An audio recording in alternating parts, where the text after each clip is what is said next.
पुराना स्कूल अब खंडहर था, लेकिन गांव वालों का कहना था कि वहां अब भी कोई पढ़ता है और कोई सिखाता है। रात को स्कूल को बंद हुए पूरे 20 साल हो चुके थे जब मास्टर दयाशंकर ने एक साथ 3 बच्चों को जिंदा दफना दिया था। किसी ने नहीं देखा, लेकिन सबने सुना।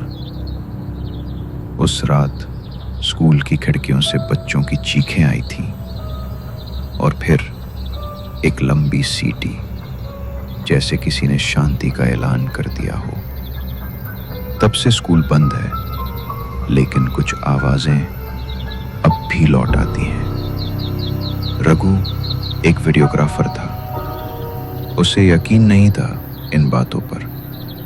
वो ऐसे ही किस्सों पर डॉक्यूमेंट्री बनाता था और इस बार उसकी नजर थी शरदपुर के उस स्कूल पर। कैमरा लेकर वो रात 11 बजे स्कूल के अंदर दाखिल हुआ। पहली चीज जो उसने देखी वो थी मास्टर साहब की कुर्सी। टूटी नहीं थी, साफ चमकती हुई, जैसे कोई आज भी उस पर बैठता हो। फिर उसने देखा बोर्ड पर चौक से लिखा था, आज उपस्थिति जरूरी है। लेकिन रघु ने तो अभी चौक उठाया भी नहीं था। वो बोला, शायद किसी और ने लिखा होगा।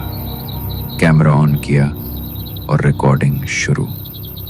जैसे ही उसने पहली बार मैं रघु बोलकर कैमरा की ओर देखा, पीछे की खिड़की अपने आप खुली। ठंडी हवा अंदर आई। साथ में आई एक और चीज जो दिखाई नहीं दी, लेकिन महसूस जरूर हुई। रात के 12 बज चुके थे। रघु एक एक कमरे की रिकॉर्डिंग कर रहा था। तभी उसे सुनाई दी एक धीमी आवाज, मास्टर जी, हाजिरी लगा लो। रघु चौंका। कैमरा उसी वक्त बंद हो गया। वो पीछे पलटा। कोई नहीं था, पर ब्लैक बोर्ड पर अब लिखा था, रघु उपस्थित। उसके हाथ कांपने लगे।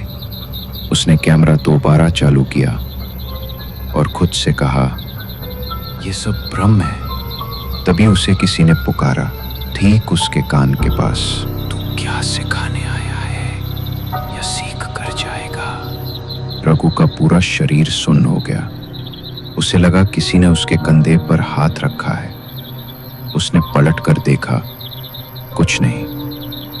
लेकिन तभी कैमरे की स्क्रीन अपने आप ऑन हुई। उसमें एक चेहरा दिखा, वही मास्टर दयाशंकर।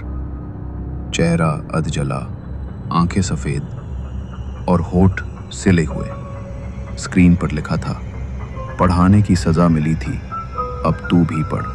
रघु चिल्लाया, कैमरा फेंका और दरवाजे की तरफ भागा। दरवाजा बंद। पीछे से फिर वही सीटी और एक एक करके हर क्लासरूम से कदमों की आवाज आने लगी।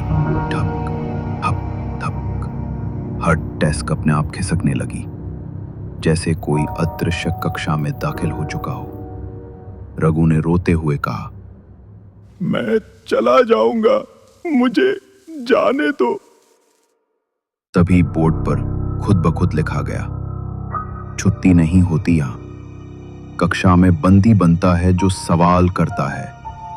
रघु का शरीर ठंडा हो गया। अगली सुबह गांव वाले स्कूल पहुंचे। दरवाजा खुला था। अंदर सिर्फ एक कैमरा पड़ा था, जिसमें रिकॉर्ड हो रही थी एक आखिरी आवाज, मैं रघु, आज से इस स्कूल का नया मास्टर।